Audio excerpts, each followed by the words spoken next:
নমস্কার বন্ধুরা, all time আপডেটে আপনাদের সবাইকে স্বাগত জানাই। আজকের ভিডিওটিতে আমরা অন্নপূর্ণা ভান্ডার 2026-এর সবচেয়ে বড় আপডেট নিয়ে আলোচনা করব। যারা এখনও টাকা পাননি, যাদের আবেদন রিজেক্ট হয়েছে অথবা যাদের আবেদন এখনও ভেরিফিকেশানে রয়েছে, তাদের জন্য আজকের ভিডিওটি খুবই গুরুত্বপূর্ণ রয়েছে। প্রথমেই বড় খবর, প্রশাসনের পক্ষ থেকে জানানো হয়েছে যেসব আবেদন এখনও যাচাইয়ের অপেক্ষায় রয়েছে বা বিভিন্ন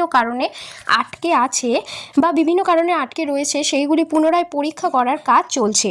অনেক ক্ষেত্রে বাড়ি বাড়ি গিয়ে আবেদনকারী তথ্য যাচাই করা হতে পারে। এর উদ্দেশ্য হলো কোনো যোগ্য ব্যক্তি যেন ভুলবশত প্রকল্পের সুবিধা থেকে বঞ্চিত না হয়।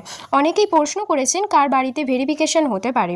সাধারণভাবে যাদের আবেদন রিজেক্ট হয়েছে তাদের নথিতে অসঙ্গতি রয়েছে, যাদের তথ্য অসম্পূর্ণ অথবা যাদের আবেদন আন্ডার ভেরিফিকেশন অবস্থায় রয়েছে, তাদের ক্ষেত্রে মাঠ পর্যায়ে যাচাই হতে পারে। এবার আসি টাকা দেওয়ার আপডেট নিয়ে। প্রথম পর্যায়ে অনেকের অ্যাকাউন্টে টাকা জমা হয়েছে। এরপর 1 জুলাই এবং পরবর্তী কয়েকদিনের মধ্যে আরও অনেক উপভোক্তার অ্যাকাউন্টে অর্থ পাঠানো হয়েছে, কিন্তু এখনও বহু আবেদনকারী টাকা পাননি। বিভিন্ন প্রতিবেদনে বলা হয়েছে তাদের মধ্যে অনেকের আবেদন এখনও যাচাইয়ের পর্যায়েই রয়েছে। প্রশাসনের লক্ষ্য ছিল 10ই জুলাইয়ের মধ্যে এই যাচাইয়ের কাজ দ্রুত এগিয়ে নিয়ে যাওয়া। তবে 10ই জুলাইয়ের পরে ঠিক কোন তারিখে পরবর্তী অর্থ প্রদান করা হবে সেই বিষয়ে এখনও কোনো সরকারি ঘোষণা প্রকাশিত হয়নি। তাই সোশ্যাল মিডিয়ায় ছড়ানো গুজব বা ভুয়ো তারিখ নিয়ে বিশ্বাস না করে শুধুমাত্র সরকারি ঘোষণা ও নির্ভরযোগ্য সংবাদ অনুসরণ করুন। এবার আসি বৈঠকের বিষয়ে। সাম্প্রতিক প্রশাসনিক আলোচনায় জোর দেওয়া হয়েছে যাতে যোগ্য আবেদনকারীরা বাদ না পড়ে ভেরিফিকেশন দ্রুত শেষ হয় এবং আটকে থাকা আবেদনগুলির নিষ্পত্তি করা যায়। তবে বৈঠকে প্রকাশিত প্রতিটি বিষয় সরকারিভাবে প্রকাশিত না হয় নিশ্চিত তথ্যের বাইরে কোনো দাবি করা ঠিক হবে না। অনেকেই জানতে চাইছেন অগ্নিমিত্রা পল কী বলেছেন এবং শুভেন্দু অধিকারী কী বলেছেন। বিভিন্ন সংবাদ মাধ্যমে তাদের বক্তব্য প্রকাশিত হয়েছে, তবে কোনো বক্তব্য উদ্ধৃত করার আগে অবশ্যই সরকারি বা নির্ভরযোগ্য সূত্রে মিলিয়ে নেওয়া উচিত।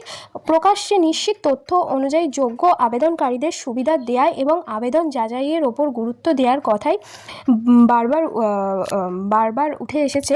বন্ধুরা, যদি আপনার আবেদন এখনও পেন্ডিং, আন্ডার ভেরিফিকেশন বা রিজেক্ট দেখায়, তাহলে আপনার নথিগুলি ঠিক আছে কি না তা মিলিয়ে নিন। প্রয়োজন হলে স্থানীয় প্রশাসনের সঙ্গে যোগাযোগ করুন এবং ভেরিফিকেশনের টিম এলে সঠিক তথ্য ও নথি দেখান। আজকের ভিডিও থেকে সবথেকে গুরুত্বপূর্ণ বিষয়গুলি হলো, প্রথম, যোগ্য আবেদনকারীদের বাদ না পড়ার জন্য পুনরায় যাচাই চলবে। দ্বিতীয়ত হলো প্রয়োজনে বাড়ি বাড়ি গিয়ে ভেরিফিকেশন করা হবে। তৃতীয়ত, যাদের এখনও টাকা আসেনি তাদের অনেকের আবেদন যাচাইয়ের পর্যায়ে রয়েছে। চতুর্থত, পরবর্তী অর্থ প্রদানের নির্দিষ্ট সরকারি তারিখ এখনও ঘোষণা করা হয়নি। ভিডিওটি যদি ভালো লাগে তাহলে লাইক করুন, শেয়ার করুন এবং অল টাইম আপডেট চ্যানেলটিকে সাবস্ক্রাইব করে পাশে থাকা বেল আইকনটি টিপুন। নতুন সরকারি আপডেট প্রকাশিত হলেই আমরা সবার আগে আপনাদের জানিয়ে দেবো। ধন্যবাদ। সবাই ভালো থাকবেন, সুস্থ থাকবেন। আবার দেখা হবে নতুন কোনো একটি আপডেটের সঙ্গে। Thanks for watching.